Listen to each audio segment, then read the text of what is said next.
Hey everyone, thanks for being here. If you're seeing this, it means YouTube isn't really pushing my videos right now. So a like or even a small comment can seriously help. Let's get into it. Madeline met Chris back when life still smelled like instant noodles and printer ink.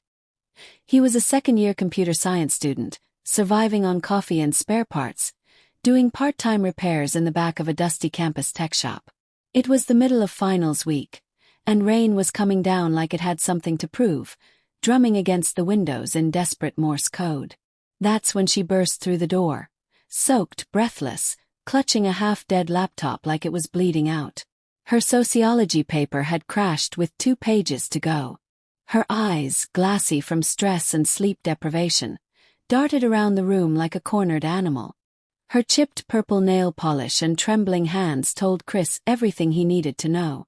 Without a second thought, he powered up her dyeing machine, watched the screen freeze blue, then slid his own MacBook across the counter toward her. "Finish your paper," he said calmly. "Bring it back when you get that A." She blinked, stunned, then smiled. It was wobbly and grateful and hit him like caffeine on an empty stomach. That one gesture led to coffee at the student union, to midnight pizza runs, to senior year graduation photos with their arms around each other, laughing like nothing could go wrong. Fast forward 7 years. Married. Living in a cozy 2-bedroom condo. A rescue beagle named Toby. A fridge covered in wedding invites and save-the-date magnets. From the outside they were perfect, Pinterest perfect. But the inside. The engine was starting to knock. Madeline began treating Chris's quirks like rust spots. She rolled her eyes at his jokes. Complained about his throat-clearing tic. His sock habits. His obsession with vintage video games. What used to be playful banter now sounded like critiques. Date nights felt like penciled obligations, and their once electric bedroom connection faded into a monthly checkbox. They were still in love. At least on paper. But it was the kind of love that needed a flashlight to find its way in the dark. One Friday in May, after a long week, Madeline went out for drinks with her friends. 3 margaritas in, her hair still smelling of coconut lime, she came home with a flushed face and a reckless gleam in her eye. Chris was on the couch browsing movie trailers. She kicked off her heels, perched on the armrest beside him, and said sweetly, "Babe, what if we added some variety?" He paused, intrigued. "Like what?" She circled the topic for a bit, teasing and vague, until finally she blurted it out. She wanted to try inviting a third person into their bedroom. Just once, maybe twice. Something different, something fun. She even had a dating app installed, already open to profiles of strangers. To Chris it was like being thrown into ice water. Marriage, to him, was a rope bridge held up by trust. 2 people walking together, no room for anyone else. Let someone else step on and everything sways. His voice came out flat. Maybe colder than he meant. "No." Then he stood up and walked to the spare room. Toby padded after him, tail low, sensing tension. He didn't talk to her the next day. Avoided text. Ignored glances over coffee. Madeline eventually found him tightening screws on an IKEA bookshelf. "I'm sorry," she whispered. He muttered something back. Not quite forgiveness, just noise to avoid yelling. But the idea festered. Would she do it anyway? That question dug in like a splinter. By Sunday night, Chris wasn't wondering if. He was wondering how soon. He took 2 weeks of unpaid leave from work. Told Madeline he had to fly to Denver for an urgent project. She bought it without a blink. But instead of the airport, he Ubered to a grim studio apartment on the other side of the city. Pete, an old college buddy with a tattoo where his ex's name used to be, agreed to help. Pete knew Betrayal. Knew how it burned. Together they built a fake dating profile using Pete's photo.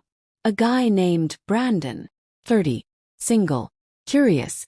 Open-minded. Loves helping couples explore. Chris watched her messages roll in. Fast. Too fast. She said her husband was rigid. That she had needs.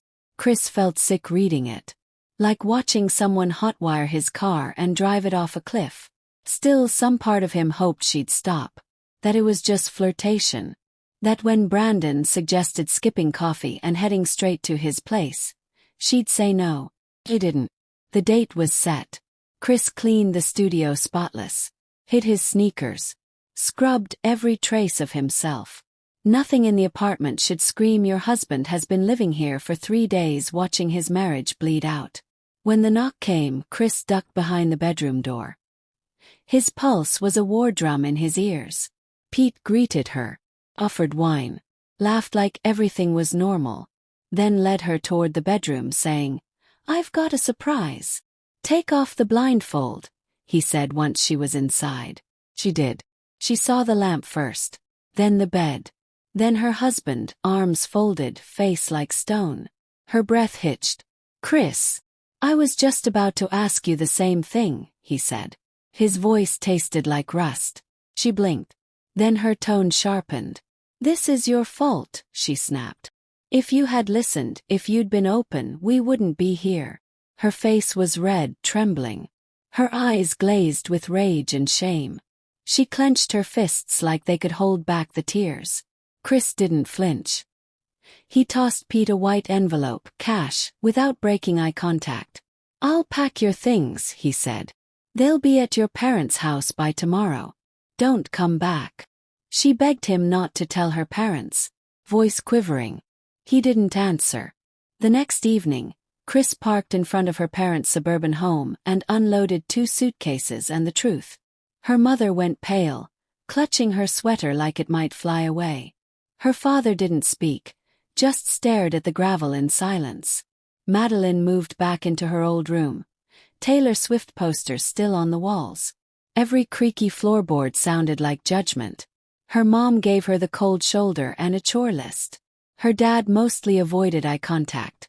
At night, she scrolled through old photos. Chris smiling at the Grand Canyon. Chris wearing a Santa hat, feeding Toby popcorn. Chris asleep with a textbook open on his chest. She typed messages she never sent. Tried calling numbers that never answered. Once, she hovered her thumb over the dating app, then threw the phone across the bed. Freedom, it turned out, tasted like ash. Chris, meanwhile, moved to Portland. Took a transfer.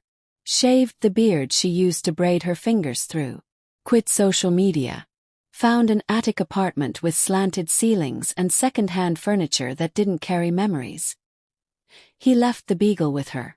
Not because he didn't miss the dog, but because he couldn't bear another reminder. When friends asked how he was doing, he'd shrug. Talk deadlines. Change the subject. Madeline hunted for him through old connections. Most said they didn't know where he'd gone. 1 or 2 lied to protect him. She tried writing him letters. None made it to a mailbox. Years later, when someone at a dinner party asked Chris how marriages fall apart, he just swirled his glass and changed the subject. Madeline, on the other hand, carries her silence like a scar. It deepens when friends gush about their partners. When someone jokes about spicing things up, they both learn the same brutal truth. Desire without trust equals 0. And if either of them ever forgets it, all they have to do is remember that night, when a blindfold came off and something fragile shattered so hard that no apology, no fantasy, no second chance could ever piece it back together again. If that story moved you, hit the like button and drop a comment. Helps more than you know. And don't forget to subscribe for more real, raw stories like this.